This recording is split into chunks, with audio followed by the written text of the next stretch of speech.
Assalamualaikum warahmatullahi wabarakatuh. Perkenalkan, nama saya Indana Zulfa dari kelompok 4 yang beranggotakan Erina Zavela Martinus dan Eka Marsha Rizkia. Di sini saya akan menjelaskan tentang hasil review jurnal saya yang berjudul Pengolahan Citra Digital untuk Identifikasi Objek Menggunakan Metode Hierarchical Agglomerative Clustering (HAC).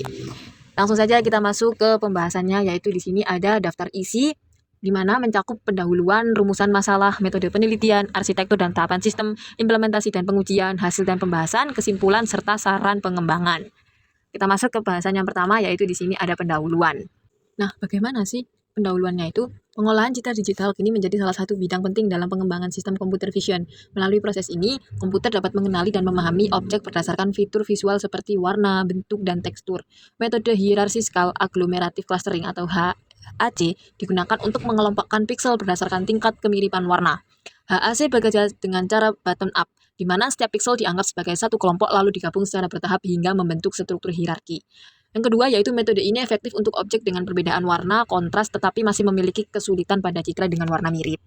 Berikutnya yaitu ada rumusan masalah. Masalah utama yang dianggap dalam penelitian ini adalah bagaimana meningkatkan akurasi identifikasi objek pada citra digital menggunakan metode HAC. Beberapa tantangan yang ditemukan antara lain yaitu yang pertama ada HAC itu kesulitan membedakan objek dengan warna dominan yang serupa. Yang kedua, pencahayaan dan saturasi memengaruhi hasil klasifikasi. Yang ketiga, algoritma ini belum mempertimbangkan fitur lain seperti bentuk dan tekstur. Yang keempat, untuk itu penelitian ini juga meninjau kemungkinan penggabungan HAC dengan algoritma lain seperti K-means, CNN atau SVM agar hasil identifikasi lebih stabil dan adaptif. Yang berikutnya yaitu ada metode penelitian. Penelitian ini menggunakan model waterfall yang meliputi tahapan analisis, desain, pengkodean, dan pengujian. Tahapan kerja sistem terbagi menjadi dua. Yang pertama ada pelatihan atau training dengan cara membaca citra, melakukan clustering menggunakan HAC, dan menyimpan hasilnya ke basis data.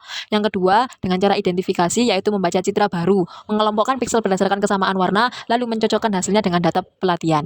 HAC menggunakan fungsi jarak Euclidean dengan Manhattan untuk menghitung kemiripan antar pixel, sehingga pixel yang memiliki jarak terdekat akan digabung menjadi satu klaster baru. Berikutnya yaitu ada arsitektur dan tahapan sistem. Sistem identifikasi objek ini terbagi dalam 3 tingkatan proses utama, yaitu ada low level, mid level, high level. Nah, yang pertama itu ada low level, di mana membaca nilai warna RGB dari setiap pixel dan melakukan ekstraksi fitur dasar. Dengan mid level processing, yaitu menganalisis hasil clustering untuk memahami pola distribusi warna dan tekstur pada objek. Yang ketiga ada high level processing, yaitu mencocokkan hasil pengelompokan dengan basis data referensi untuk menentukan identitas objek. Pendekatan bertingkat ini memastikan sistem dapat mengenali pola visual dengan lebih efisien dan menghasilkan identifikasi yang lebih akurat. Berikutnya ada implementasi dan pengujian. Pengujian dilakukan dengan contoh citra berukuran 3x3 pixel untuk mengamati cara HAC membentuk klaster. Setiap pixel diperlakukan sebagai satu klaster awal dan digabung secara bertahap berdasarkan jarak warna.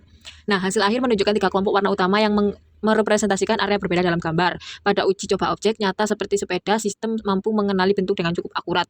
Namun, performa menurun pada gambar dengan gradasi warna lembut atau pencahayaan tidak merata. Nah, untuk hasil dan pembahasan yaitu penelitian menunjukkan bahwa metode hierarchical agglomerative clustering memberikan hasil pengenalan yang baik pada citra dengan warna kontras, memiliki stabilitas hasil tinggi karena tidak membutuhkan jumlah klaster awal, namun prosesnya lebih lambat dibanding metode non-hierarki karena memerlukan perhitungan jarak antara klaster di setiap tahap.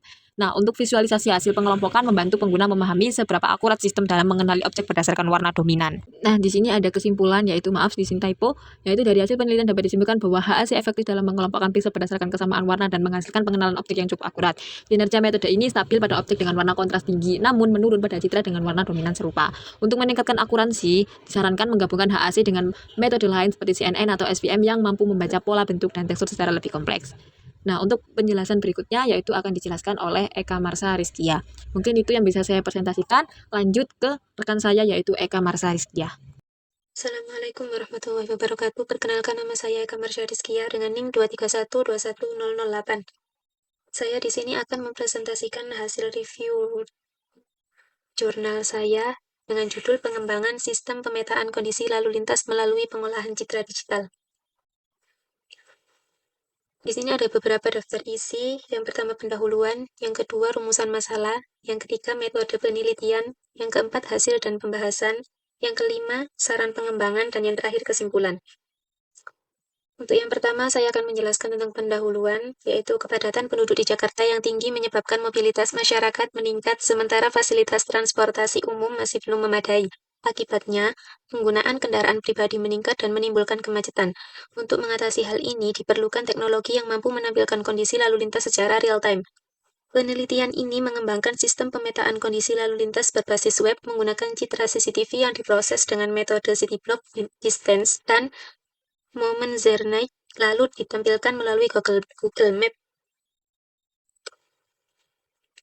Untuk yang kedua, rumusan masalah, bagaimana merancang dan mengimplementasikan sistem yang didapat.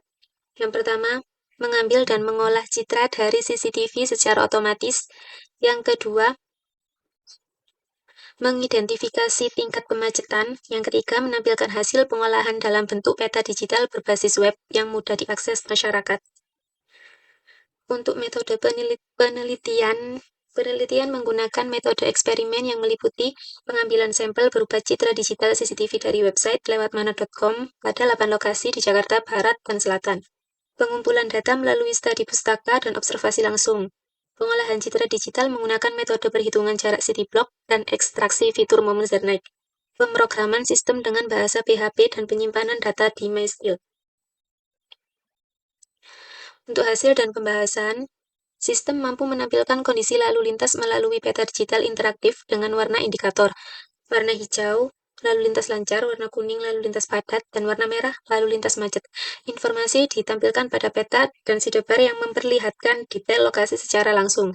Hasil pengujian menunjukkan sistem memiliki akurasi dan keandalan yang baik dalam menampilkan kondisi lalu lintas secara real-time.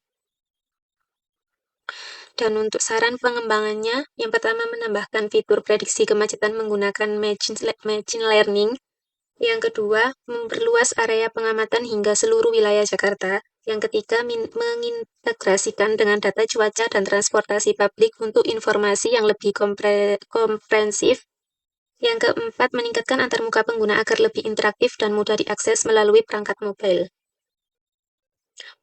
Untuk kesimpulan dari beberapa penjelasan saya adalah penelitian ini berhasil mengembangkan sistem pemetaan kondisi lalu lintas berbasis web yang mampu mengolah citra digital dari CCTV untuk mendeteksi kondisi lalu lintas.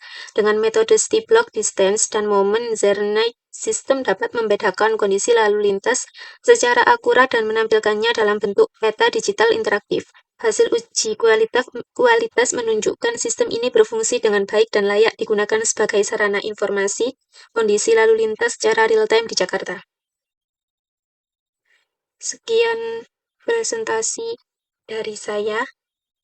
Mohon maaf apabila ada kesalahan kata. Terima kasih. Halo, perkenalkan nama saya Erin Zilva Martinus dengan NIM 2312109 dari Prodi Sistem dan Teknologi Informasi kelas 5A. Pada kesempatan video kali ini, saya akan mempresentasikan hasil review jurnal yang berjudul Peningkatan Kualitas Pembelajaran Pengolahan Citra Digital Menggunakan Model Problem Based Learning.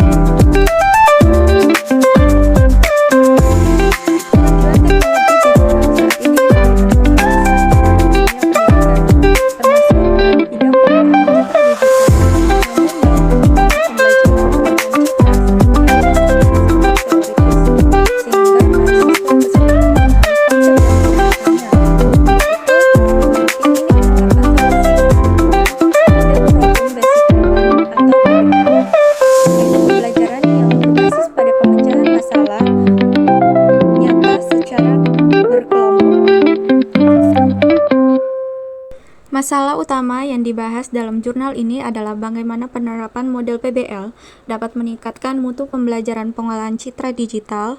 Selain itu, jurnal juga menyoroti kendala yang muncul seperti kurangnya keaktifan mahasiswa, waktu pembelajaran yang terbatas, serta perlunya adaptasi dosen terhadap metode baru. Bagaimana penerapan Problem Based Learning atau PBL dapat meningkatkan mutu pembelajaran pengolahan citra digital? Kendalanya yaitu mahasiswa masih pasif dan sulit memahami materi kompleks. Dosen juga perlu waktu dan strategi baru untuk menerapkan PBL.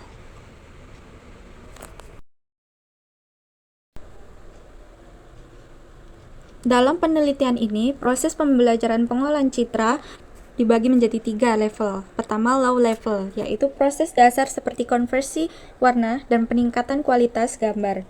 Lalu yang kedua, mid level, seperti deteksi tepi dan segmentasi objek.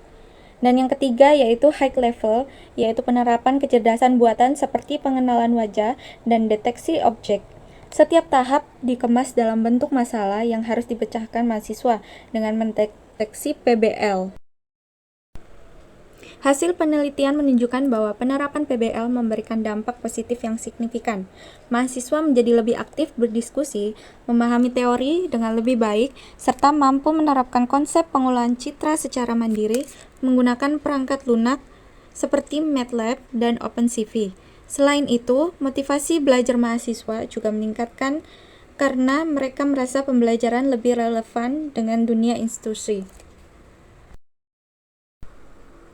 Dalam pembahasan disebutkan bahwa metode PBL melatih mahasiswa untuk berpikir kritis, bekerja sama, dan berkomunikasi secara ilmiah.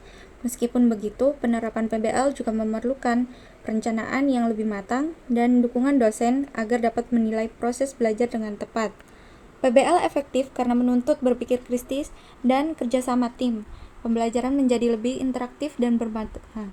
Tantangannya membutuhkan waktu perencanaan yang lebih lama dan dosen perlu pelatihan dalam menilai proses belajar berbasis masalah. Kesimpulan model problem based learning terbukti efektif dalam meningkatkan pemahaman keterampilan teknis dan bekerja sama mahasiswa dalam pembelajaran pengolahan citra digital. Dosen berperan bukan hanya sebagai pengajar, tetapi juga sebagai fasilitator yang membimbing mahasiswa untuk menemukan solusi dari permasalahan yang diberikan. Demikian review jurnal yang dapat saya sampaikan. Terima kasih atas perhatiannya. Semoga hasil review ini dapat menambah wawasan kita tentang pentingnya penerapan metode problem-based learning dalam dunia pendidikan teknologi. Sekian, terima kasih.